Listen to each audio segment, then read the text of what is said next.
Saulo está em Palmira e foi em busca de Gamaliel, seu grande mestre, e aconselhando-se com ele para saber o que faria naquele momento de sua vida, com uma modificação já tão grande que a gente já tem visto nas leituras, né?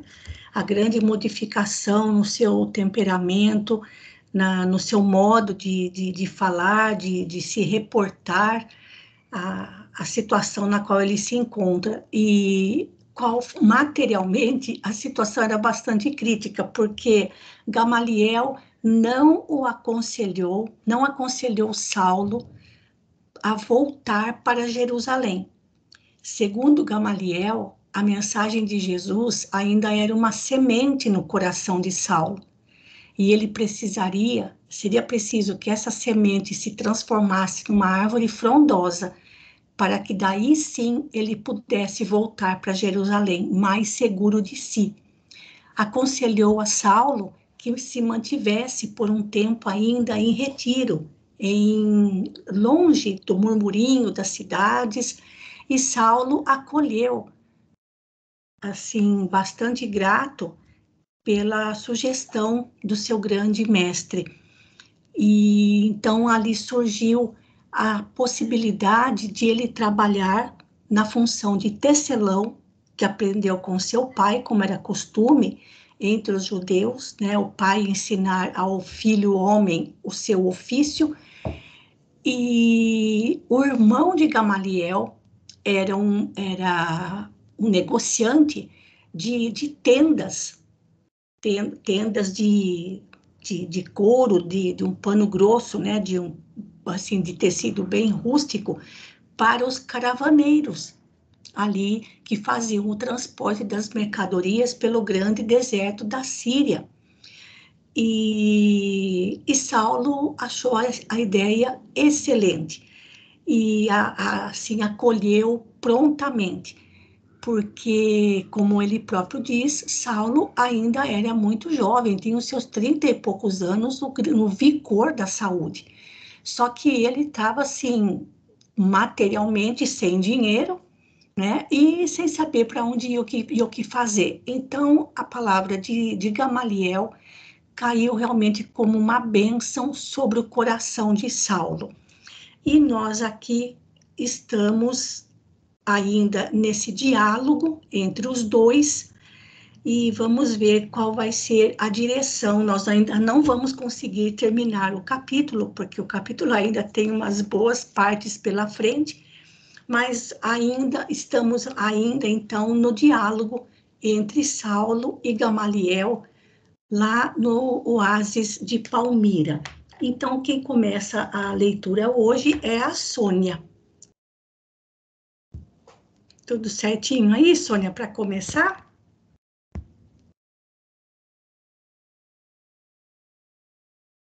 Aliás, eu nem... Oi, Sônia.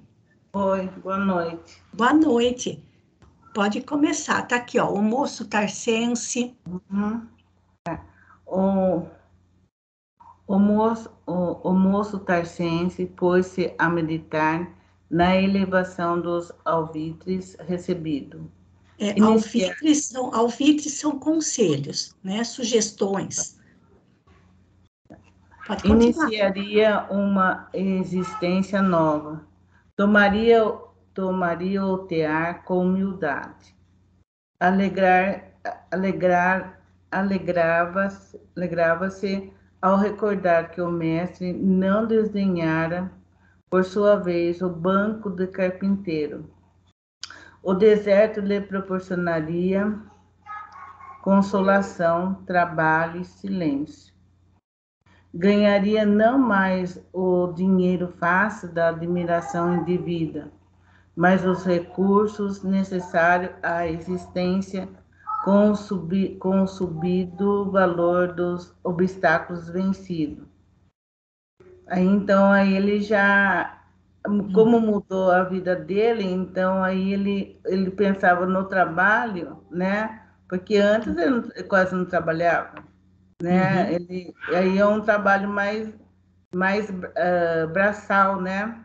Sim, seria um trabalho pesado. E Exato. como a gente já comentou outras vezes nas nossas lições de Emmanuel, a maneira como Emmanuel trabalha com os adjetivos, né, gente? E isso chama muito a atenção da gente em todos os textos de Emmanuel, inclusive aqui nos romances. Então, ele fala aqui, olha, dinheiro fácil, né? Que dinheiro fácil era esse? Da admiração indevida, olha lá, admiração indevida, ou seja, uma admiração que Saulo não, assim, que não se devia a Saulo, né? Depois ele vem falar de recursos necessários, né? Por que ele fala isso?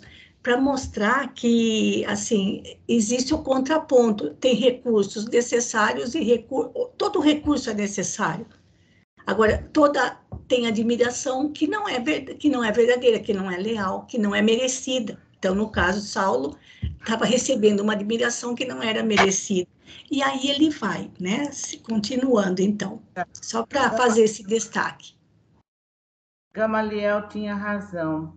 Não era lícito rogar o favor dos homens quando Deus lhe havia feito o maior de todos os favores, iluminando-lhe a consciência para sempre. É verdade, é verdade que em Jerusalém havia sido cruel. É verdade que em Jerusalém havia sido cruel verdugo, mas contava apenas 30 anos. Buscaria reconciliar-se com todos a quem havia ofendido no seu rigorismo sectário. Sem que esse jovem trabalharia para Jesus enquanto lhe restasse energia. Isso, sectário no sentido, sim, de seita, né? Porque ele tinha aquele rigor em relação a Moisés e não aceitava nada fora dos ensinamentos de Moisés. Então, ele sabia, e ele agora, ele admitia, né, que ele Tem tinha sido consciência, né? muito rigoroso, muito exigente, né? Então, sem abrir brecha para ninguém. Então, aqui no Emmanuel está mostrando para a gente o raciocínio dele, e a gente já vai vendo que transformação incrível se operava em Saulo. A palavra carinhosa do ancião veio arrancá-lo das profundas cismas. Tens o Evangelho? Perguntou o velhinho com bondoso interesse. Saulo, Só um comentário aqui, Sônia. Esse evangelho não é o evangelho como a gente tem hoje, certo, gente? Não é nenhum dos evangelhos como a gente tem hoje, tá? Então, o que eles chamavam naquela época de evangelho como a gente vai ver aqui, eram anotações de Mateus, tá bom? Porque, pelo seguinte, dos discípulos de Jesus, Mateus, por ser um publicano, cobrador de impostos, ele precisava saber ler e escrever, e fazer contas. Então, era comum que entre os mestres, vamos dizer assim, tivesse alguém que anotasse tudo o que a autoridade falasse. Então, por isso que os estudiosos das origens dos evangelhos atribuem a Mateus a tarefa de ir anotando tudo que Jesus falava e fazia, já que ele sabia escrever, né? Para que ele por isso que eles falam anotações de Mateus, mas não o Evangelho de Mateus como a gente tem hoje. Tá? Então, não vamos entender aqui, tens o Evangelho, não é o Evangelho como a gente tem hoje na nossa Bíblia, tá bom? Eram anotações de Mateus. Pode cópias, continuar. né? Eram cópias, né? Aquelas cópias. Passar para o outro. Isso. Para quem sabia escrever, né? Para quem tinha condições de escrever, comprar o material, comprar a tinta e gastar um tempão copiando, ali ia passando um para o outro.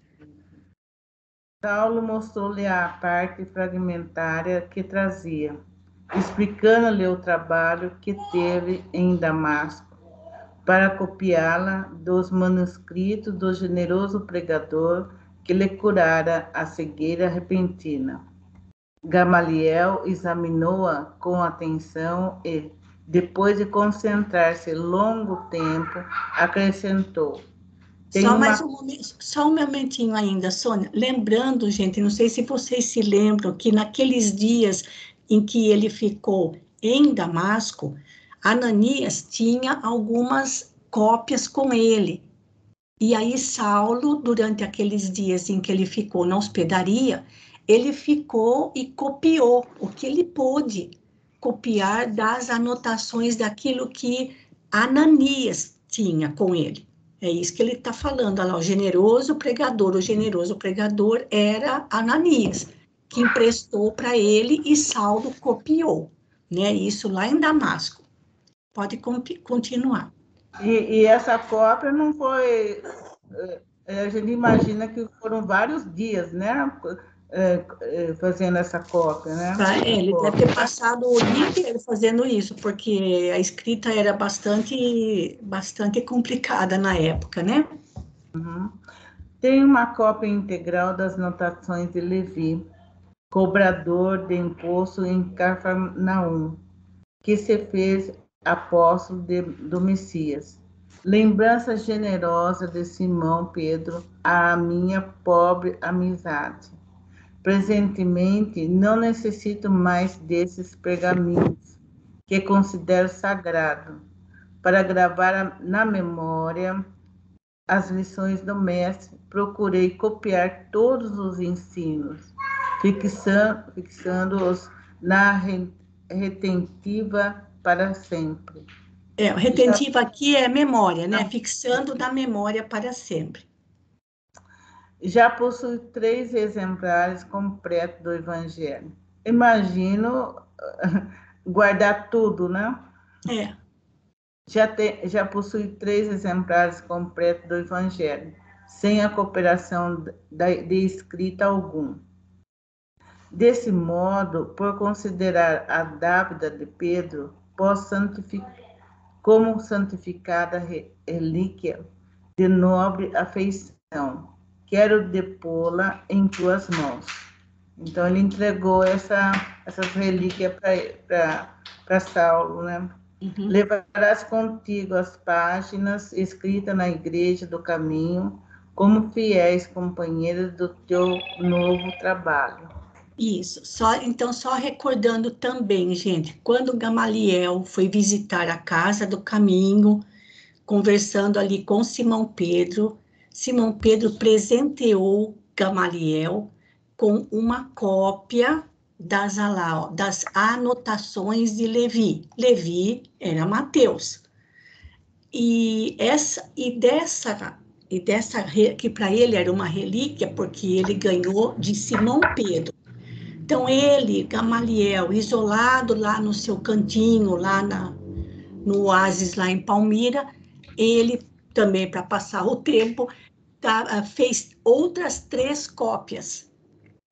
E como ele fala aqui, sem a cooperação de escriba nenhum, porque escriba eram os especialistas em fazer as cópias de livros lá em Jerusalém. Então, ele queria o desejo dele era dar a cópia de Simão Pedro para Saulo, para que Saulo ficasse com essa cópia de Simão Pedro, porque ele, Gamaliel, já tinha decorado tudo o que Jesus falou no seu trabalho de recolhimento e meditação.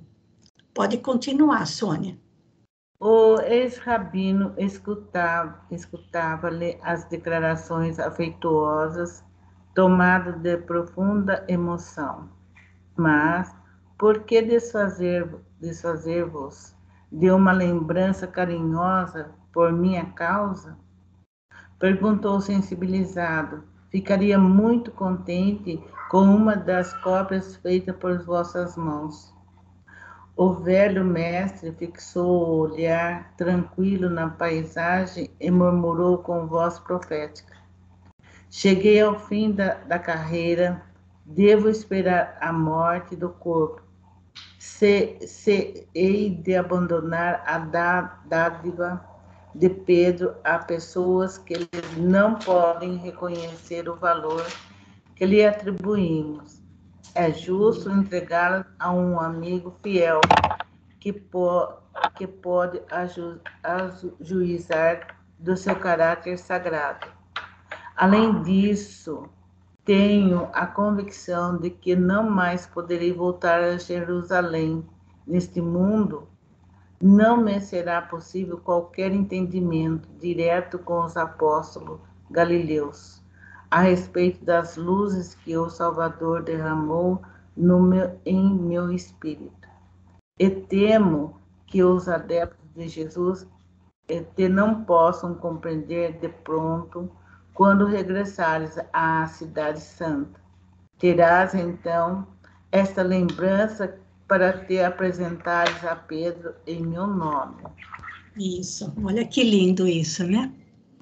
A resignação de Gamaliel também chama a atenção da gente, né? Que ele sabia que já estava ali, como ele diz, esperando a morte do corpo, não poderia ir até Jerusalém, que era muito longe, a viagem muito cansativa, porque acho que a vontade dele era ir até a casa do caminho para poder conversar com Simão Pedro e falar para Simão Pedro que também, né, havia entendido Jesus e se dedicado ao estudo dos seus ensinamentos, a alegria, né, de poder contar isso para Simão Pedro, mas ele muito resignado, comentava esses pensamentos dele com Saulo, por isso, e também o fato de ele ter dado a cópia que Simão Pedro deu para Gamaliel, e Gamaliel passava para Saulo, quando Saulo fosse para Jerusalém na casa do caminho, iria mostrar para Simão Pedro, olha, essa cópia aqui foi aquela que você passou para Gamaliel, e Gamaliel deixou para mim, né? Então, de alguma forma, era uma lembrança, como ele diz, para que te apresente a Pedro em meu nome. Muito lindo isso, também a resignação de Gamaliel. Pode continuar. E a confiança, né? A confiança em Saulo, isso. Posso destacar um negocinho aqui? Claro, por favor. Olha, temo que os adeptos de Jesus não te possam compreender de pronto. Sim, exato, né? Que foi o que aconteceu, né? Que foi o que aconteceu, e ele sabia, né, o que o Saulo tinha feito, né? Ele simplesmente, o Gamaliel carimbou o passaporte do... Toma aqui o bilhete de entrada para o clube. Sim, exatamente. Toma aqui a carteirinha. Isso, exatamente. Quanta sabedoria desse Gamaliel também, hein, gente? Verdade. Então, vamos lá. Aquele tom profético impressionava o moço tercense, que baixou a cabeça de olhos úmidos. Depois de longo intervalo, como que procurando recompor as ideias com perfeita sabedoria, Gamaliel continuava solícito. Vejo-te no futuro dedicado a Jesus com o mesmo zelo ardente com que conheceu o consagrado a Moisés. Muito bom, não? Seu mestre te chamou a serviço é porque confia na tua compreensão de servo fiel. Nossa, não precisa mais nada, né? Quando o esforço das mãos te haja granjeado a liberdade para escolheres o caminho a seguir, Deus há de abençoar-te o coração para difundires a luz do Evangelho entre os homens até ao último dia da vida aqui na terra. Nesse labor, meu filho, se topares em compreensão a luta em Jerusalém, Não desespere nem esmoreça. Semeasse por lá certa confusão nos espíritos, é justo recolhas os resultados. Em toda tarefa, porém, lembra-te do Cristo e passe adiante o teu esforço sincero. Não te perturbem as desconfianças, a calúnia e a má-fé. Atento a que Jesus venceu galhardamente tudo isso. Sim. Saulo sentia profundo descanso naquela exortação amorosa, terna, leal. Ouvindo-a, deixou-se ficar longo tempo entre lágrimas ardentes que testemunhavam o arrependimento do passado e as esperanças do futuro. Sim. Aí ele está sofrendo um pouco, né? Sim. Está sofrendo bastante e arrependido do que fez. Sim. Né? Porque ele fez porque não conhecia realmente, não, né? Ainda não. Não conhecia realmente. Naquela tarde, Gamaliel deixou a rústica choupana, dirigindo-se com o ex-discípulo à casa do irmão, que acolheu, desde então, o jovem tarcense sob o seu teto, com indisfarçável contentamento. A inteligência fulgurante e a juventude comunicativa do ex-doutor da lei conquistaram Ezequias e os seus, numa bela expressão de amizade espontânea. Nessa mesma noite, concluídas as cerimônias domésticas da última colação habitual, o velho rabino de Jerusalém expôs ao negociante a situação do seu protegido. Explicou-lhe que Saulo fora seu discípulo desde menino, exaltando-lhe o valor pessoal e concluindo com a exposição de suas necessidades econômicas, verdadeiramente crítica, e diante do próprio interessado, que acentuava sua admiração por aquele velhinho sábio e generoso.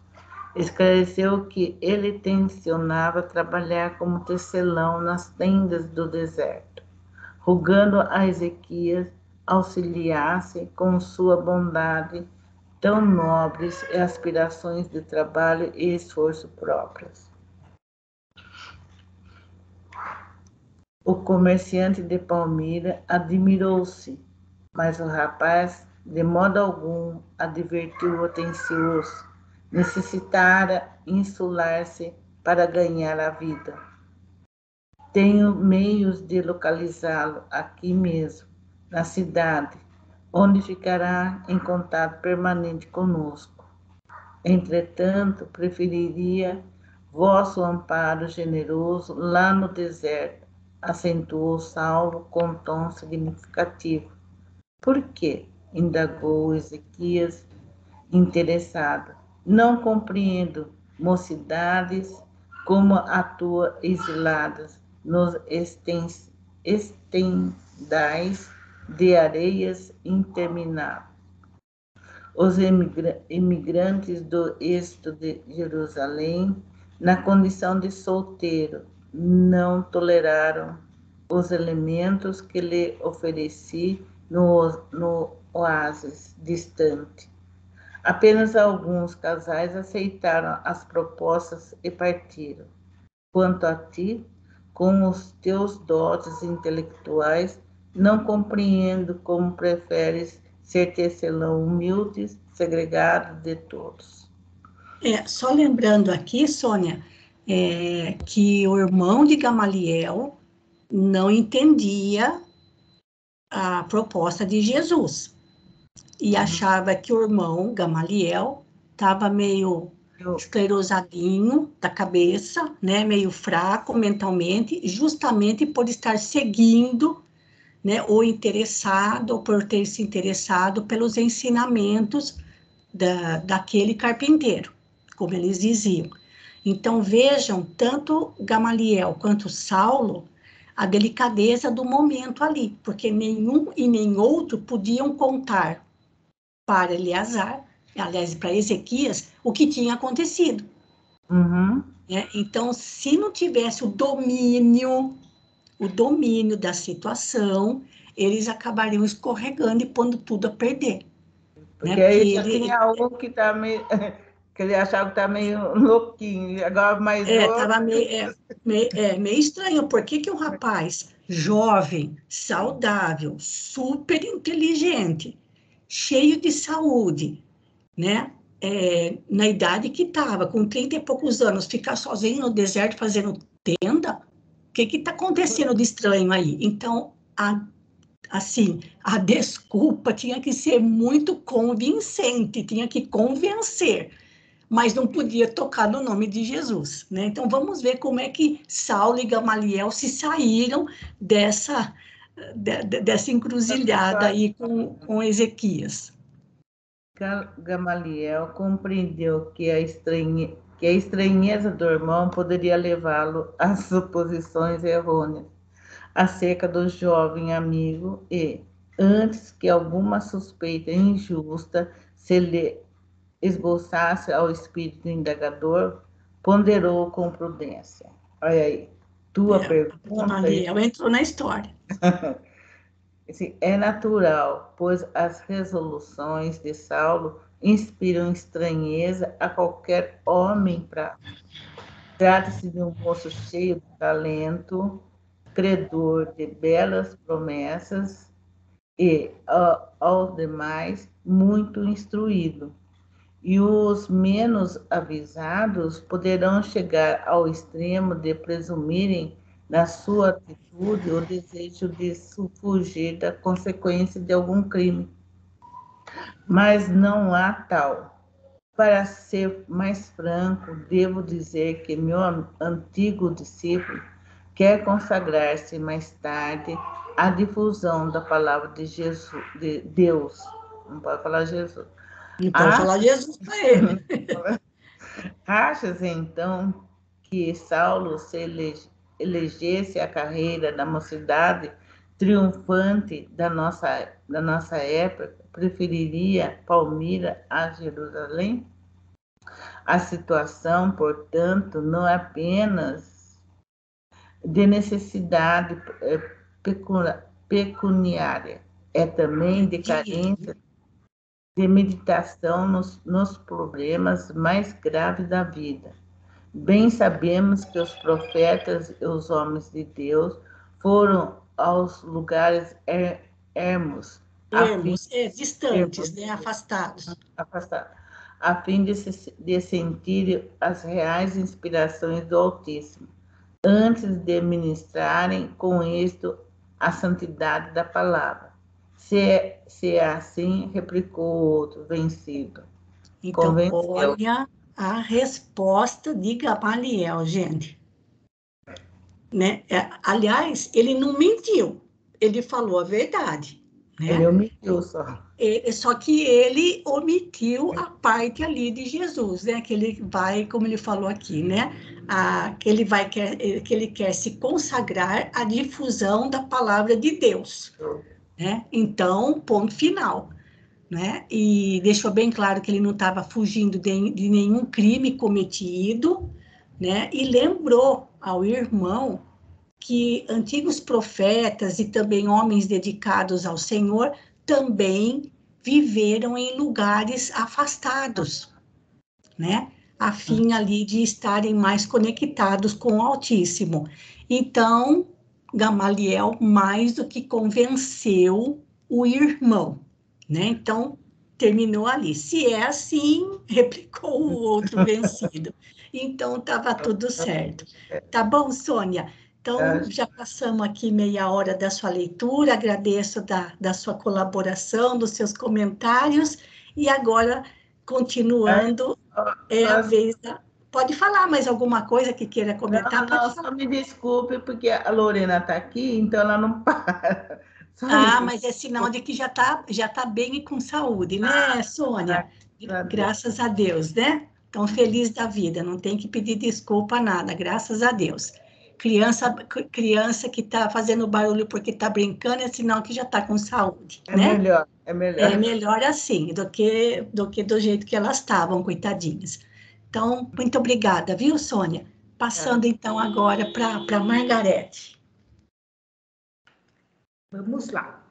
E após meditar alguns momentos, o negociante voltou a dizer: na região que conhecemos por Oásis de Dan, daqui distante mais de 50 milhas, precisamente instalei há cerca de um mês um jovem casal de tecelões que chegou na última leva de refugiados. Trata-se de Áquila, cuja mulher, de nome Prisca, foi serva de minha esposa, quando menina e órfã desamparada. Esses bons operários são atualmente, os únicos habitantes do oásis. Saulo poderá fazer-lhes companhia.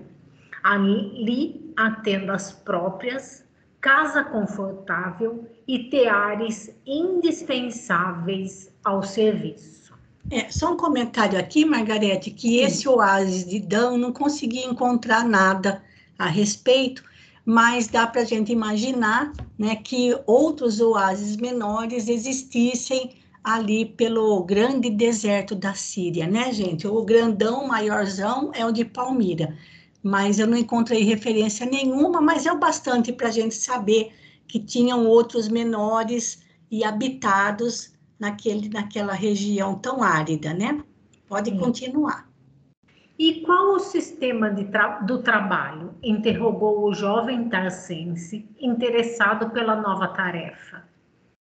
A especialidade desse posto avançado, esclareceu Ezequias com certo orgulho, é a preparação de tapetes de lã e dos tecidos resistentes de pelo caprino, destinados a barracas de viagem. Estes artigos são fornecidos por nossa casa comercial em grande escala, mas situando a manufatura desse trabalho tão distante, tive em vista as necessidades urgentes dos grupos de camelos de minha propriedade, empregados do meu tráfico comercial com toda a Síria, e pontos outros mais florescentes no comércio em geral.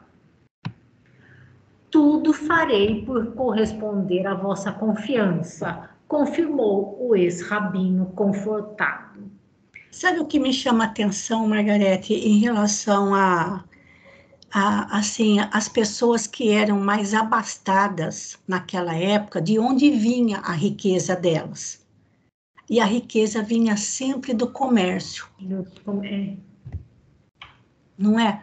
Porque como ele está falando ali que ele tinha ali onde que foi, que está aqui, que ele tem um monte de camelos para poder chegar mais depressa aquelas barracas na casa comercial que ele tinha em Palmira. Enfim, tráfico comercial com toda a Síria, que é deserto quase que o tempo inteiro, né, o território inteiro. Então, eu fico me perguntando de onde essas pessoas enriqueciam, fosse nesse tipo de comércio ou no comércio de alimentos, porque eles tinham que comer, alguém tinha que produzir, e o alimento tinha que chegar até quem precisava. Então, assim, o comércio acho que é uma das atividades assim, mais antigas que tem, e quantas amizades e inimizades surgiram por meio do comércio. E, aliás, esses dias eu vi uma imagem engraçada, o Facebook tem hora que coloca umas coisas que eu fico pensando, mas é genial, da onde que as pessoas tiram isso, né? Que falava assim, tantas guerras, tantas disputas por causa do comércio de especiarias, e hoje você usa Sazon.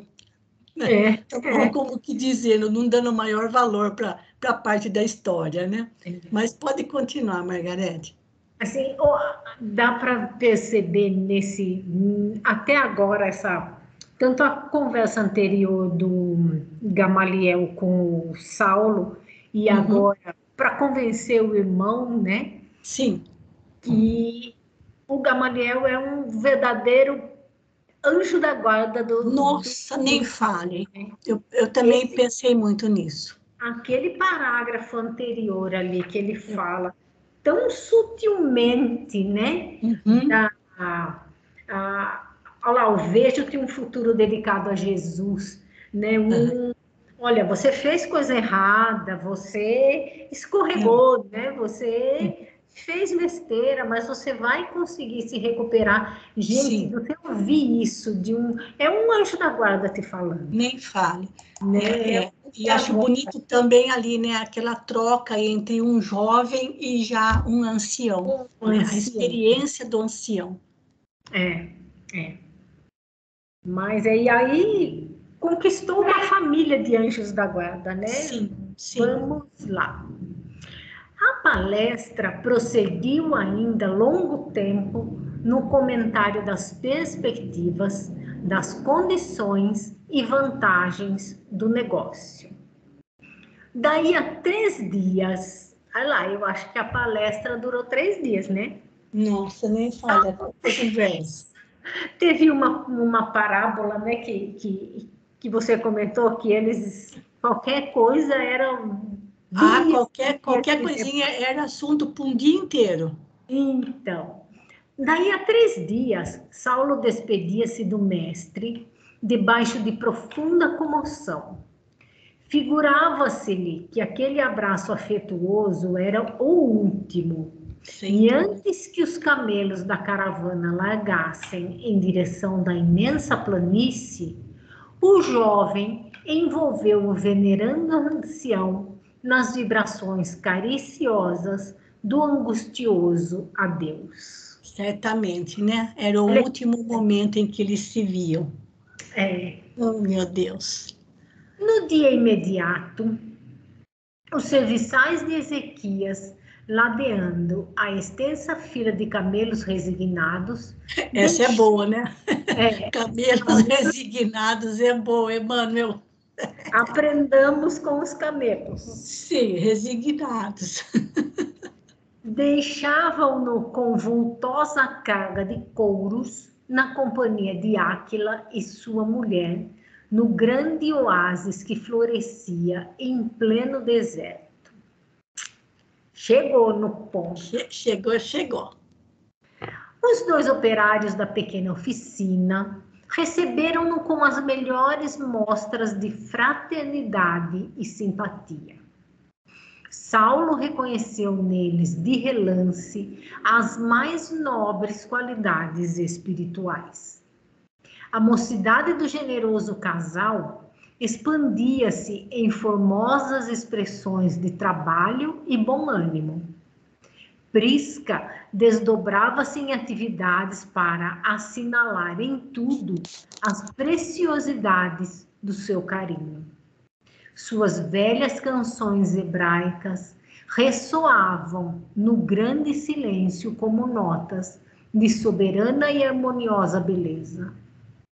Terminados os serviços domésticos, ele junto do companheiro nas lides do tear, até às horas mais avançadas do crepúsculo. O marido, por sua vez, parecia um temperamento privilegiado, desses que se movimentam sem a presença do aguilhão, sem que precise cutucar, né? Precisa ficar cutucando para ir para frente. Plenamente integrado nas responsabilidades que lhe competiam, Áquila trabalhava sem descanso, à sombra das árvores acolhedoras e amigas. Saulo ia ter uma outra surpresa com os novos amigos. Não vou contar que surpresa que é. Daqui a pouquinho eles vão saber. Saulo compreendeu a bênção que havia recebido. Tinha a impressão de encontrar naquelas 2 almas fraternas que nunca mais se haviam de separar espiritualmente da grandeza de sua missão, dois habitantes de um mundo diferente, que até então não lhe fora dado conhecer na vida. Só pode ser cristão, né? Sim. Áquila e Prisca, antes que esposos, pareciam verdadeiros irmãos. No primeiro dia de esforço conjunto, o ex-doutor da lei observou-lhes o respeito mútuo, a perfeita conformidade de ideias, a elevada noção de deveres que lhes caracterizava as menores atitudes e, sobretudo, a alegria sã que irradiava dos seus menores gestos. Falta só eles terem fugido do Saulo, né? Das Do perseguições do Saulo, né? É capaz. Seus costumes puros e generosos encantavam-lhe a alma desiludida das hipocrisias humanas. Eram pessoas diferentes, né? Sim. As refeições eram simples, cada objeto tinha o seu aproveitamento e lugar adequado. E as palavras, quando saíam do círculo da alegria comum, jamais incidiam em maledicência ou frivolidade. O primeiro dia correu com agradabilíssimas surpresas para o ex-rabino, sequioso de paz e solidão para os seus novos estudos e meditações. O companheiro de trabalho desfazia-se em gentilezas para atender-lhe as pequeninas dificuldades no mistério que há longo tempo deixara de praticar. Imagina a dificuldade, né? Nem fale. Áquila estranhou naturalmente as mãos delicadas, as maneiras diferentes, em nada semelhantes às de um tecelão comum, mas com a nobreza que o caracterizava, nada perguntou relativamente aos motivos do seu insulamento. Naquela mesma tarde, cessada a tarefa, o casal acomodou-se ao pé de frondosa palmeira, não sem lançar ao novo companheiro olhares indagadores que traduziam indisfarçável inquietude. Silenciosos, desenrolaram uns velhos pergaminhos e começaram a ler com muita atenção. Saulo percebeu aquela atitude receosa e aproximou-se. De fato, disse carinhoso, a tarde do deserto convida à meditação. O lençol infinito de areia parece um oceano parado. A aragem branda representa a mensagem das cidades distantes. Tenho a impressão de estarmos num templo de paz imperturbável, fora do mundo. Ó, que imagem linda! Nem fale. Áquila admirou-se daquelas imagens evocativas e experimentou maior simpatia por aquele rapaz anônimo, segregado talvez dos afetos mais caros, a contemplar a planície sem fim com imensa tristeza. É verdade, respondeu atencioso. Sempre acreditei que a natureza conservou o deserto como altar de silêncio divino, para que os filhos de Deus tenham na terra um local de perfeito repouso. Aproveitemos, pois, nosso estágio na solidão para pensar no Pai justo e santo, considerando sua magnanimidade e grandeza. Que bonito. Que lição, hein? É. Que lição. A gente pensa no deserto, aquele nada, calorento, poeirento, e olha outra imagem maravilhosa, né, de a magnanimidade e a grandeza do Pai. Sim. Lindo demais. Lindo demais. A esse tempo, Prisca debruçava-se sobre a primeira parte do rolo de pergaminhos, absorvida na leitura. Lendo casualmente de longe o nome de Jesus, Saulo aproximou-se ainda mais e, sem conseguir ocultar seu grande interesse, perguntou: Áquila, tenho tanto amor ao profeta Nazareno que me permito indagar se tua leitura sobre a grandeza do Pai Celestial é feita pelos ensinamentos do Evangelho. Margarete, só um tempinho, só um momentinho. Essa frase, essa fala de Saulo sempre me chama muito a atenção pela delicadeza e pela educação dele. Porque ele não sabia, né? Ele viu eles pegarem o pergaminho, leu o nome de Jesus de longe, mas não sabia se Áquila e Prisca eram cristãos ou não.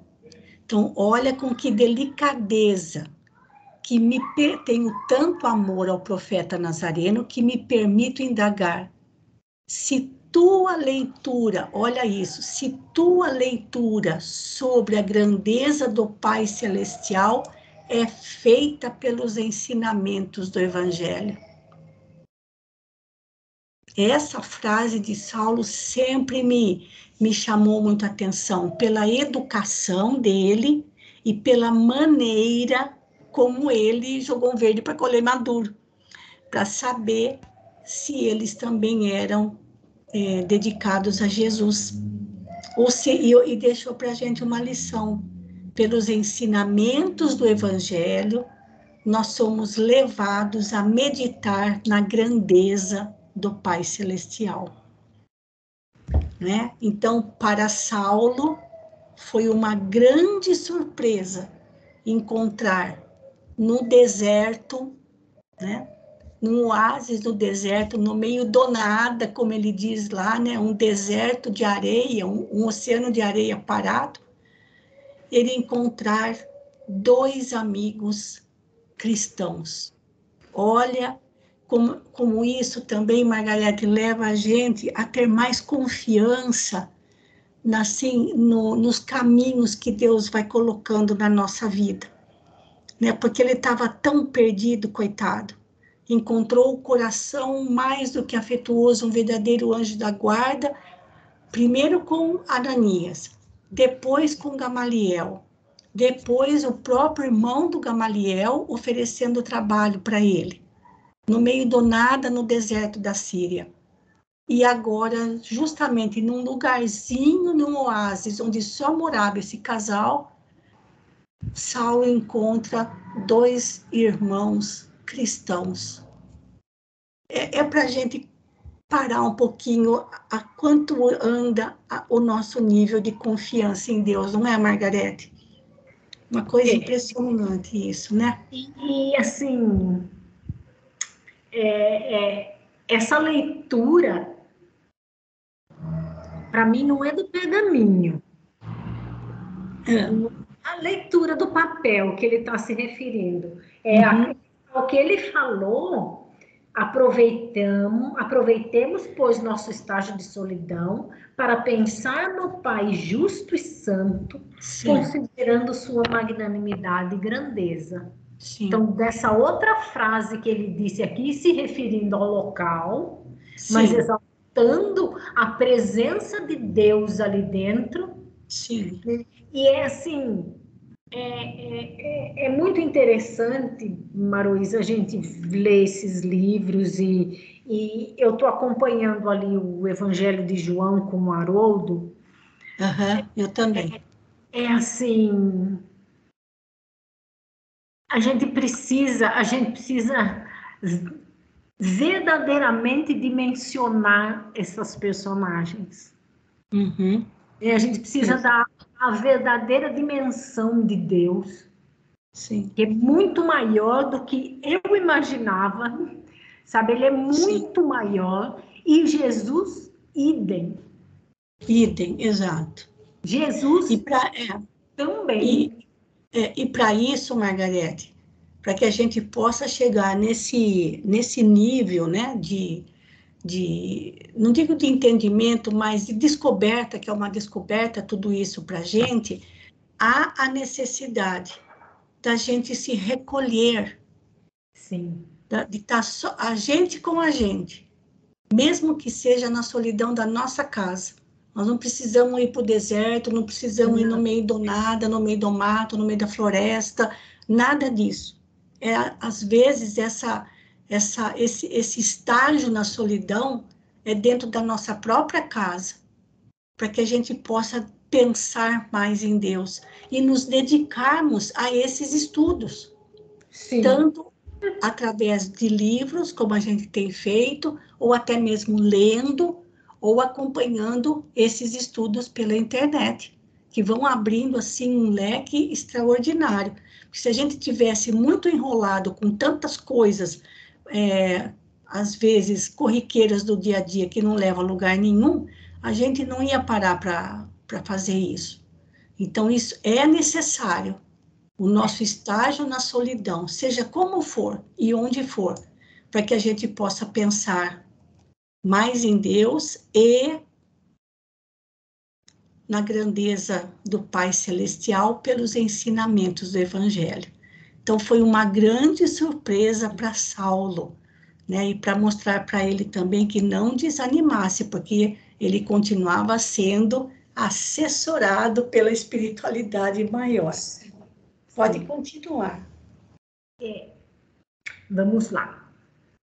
O jovem casal experimentou profunda surpresa em face do inesperado de semelhante pergunta. Sim, esclareceu o interpelado hesitante, mas se vens da cidade, não ignoras as perseguições movidas e quantos se encontram em ligação com o caminho do Cristo Jesus. Eu acho que ele cavou um buraco. Ali ele queria mais se enfiar no meio da areia, né? E enfiou a cabeça dentro. Mas sim, vamos lá. Mais um pouquinho, mais 5 minutinhos. Saulo não dissimulou sua alegria, verificando que os companheiros, amantes da leitura, estavam em condições de permutar mais elevadas ideias do novo aprendizado. Animado pela confissão do outro, sentou-se nas pedras rústicas e, tomando os pergaminhos com interesse, perguntava: anotações de Levi? Sim, esclareceu Áquila, mais senhor de si e certo de se encontrar em face de um irmão de ideal. Copiei-as na igreja de Jerusalém antes de partir. Num instante, Saulo buscou a cópia do evangelho que constituía para seu coração uma das mais preciosas lembranças da vida. Conferiram satisfeitos os textos e os ensinos. Margarete e outros, né? Os que estão participando. Pensem bem, gente. Todo mundo lembra quando eu coloquei a imagem lá no Google Earth, do tamanho do deserto da Síria. Pensem bem, no meio daquele nada, durante o dia um sol de esturricar e de noite um frio, um oásis, mais para frente ainda, sei lá eu das contas de Palmira, aquelas 3 almas. Olha, acho que nenhuma outra alegria do mundo se comparava à alegria daqueles 3 espíritos ao se identificarem cristãos, seguidores de Jesus, segurando as cópias das anotações de Mateus nas mãos. Acho que nem naquele momento não teria ninguém no mundo mais feliz do que aquelas 3 almas, no meio do nada. Não há nada que pague o que eles estavam sentindo. Aquela alegria pura, sincera, gostosa, que faz com que a gente sinta vontade de estar junto de novo e continuar conversando sobre Jesus. É uma coisa impressionante as voltas que o mundo dá, não é? Coincidências, né? Isso, e nós vamos parar por aqui, Margarete, porque já são, para mim, aqui 8h27, deixa eu só marcar aonde que eu parei aqui, tomado de sincero interesse fraternal, pronto, para continuarmos na próxima semana. Maravilhoso, ou seja, Saulo foi tão assim, tão entristecido, né, mais pro meio do deserto ainda, e tem a grata surpresa de conhecer Áquila e Prisca. Aliás, tem uma canção dos irmãos Tim e Vanessa, que se chama exatamente Áquila e Prisca, e depois a gente vai mandar para vocês poderem ouvir e curtir mais essa música gostosa de Tim e Vanessa, tá bom?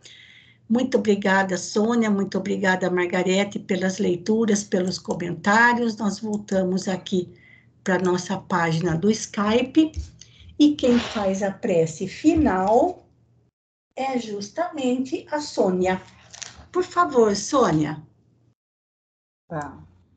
Então, vamos mais uma vez agradecer essa oportunidade de estudo, para conhecermos mais um pouco desse livro Paulo Estevam. Estamos numa fase agora gostosa, em que tem menos sofrimento, né? E que possamos também repensar tudo aquilo que nós aprendemos e colocar em prática. É tão bom conhecer esses ensinamentos de Jesus, para que possamos nos alegrar também através desses conhecimentos. Obrigado, muito obrigado a Deus, aos bons amigos espirituais. E obrigado também por Chico, por ter transmitido esses conhecimentos para nós, que chegou até aqui, nessa data, né, nessa nossa época. Muito obrigada a todos.